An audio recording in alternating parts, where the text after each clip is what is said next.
Hello, Celeste Jones and Medici in the metaverse at the Crypto Connect Expo in West Palm Beach, Florida.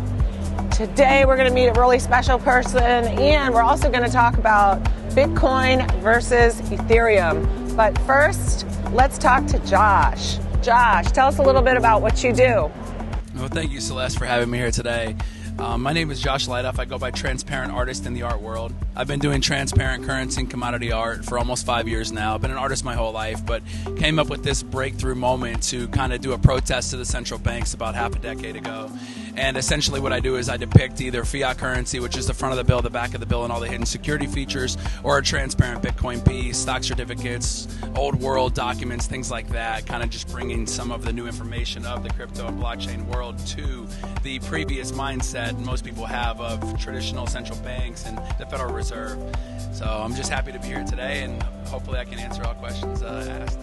Awesome, Josh. So you do bring a good point, a good question about stocks, traditional stocks versus crypto, ETH. Could you talk about that a little bit? Yeah, absolutely. So this is not financial advice, so just making that clear.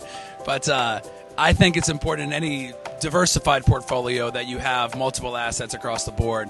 So I wouldn't say buy just stock or just crypto. I'd say probably, diversify yourself into a portfolio of both.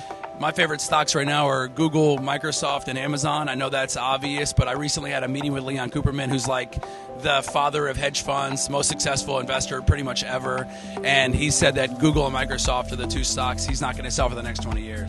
So that plus Amazon just acquiring Roomba and all these other companies, I think that's a pretty safe bet. So those are my three stocks. And then Bitcoin is a store of value. Ethereum is more practical. So, diversify your additional percentage of your portfolio into those two. I'm a huge fan of Avalanche. It's speed and security, Polygon, Solana, and there's a few other ones, but those are like my top 5. Awesome. So tell us about your art and how you got involved initially in your art. So I was actually working with an apprentice from Chicago. Well, I was an apprentice for a counterfeiter from Chicago. He counterfeited $200 million in $100 bills. And I helped him when he got out of prison. He evaded the Secret Service for 15 years, did 7 years in prison.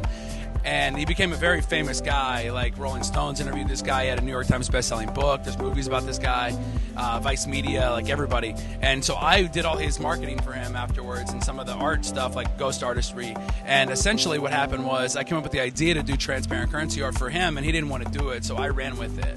I've been an artist my whole life, but I didn't have, my eureka breakthrough moment came actually trying to help him. And then he didn't want to do it. He said it wasn't his style, so I asked him his blessing, and he gave it to me, and I ran with it.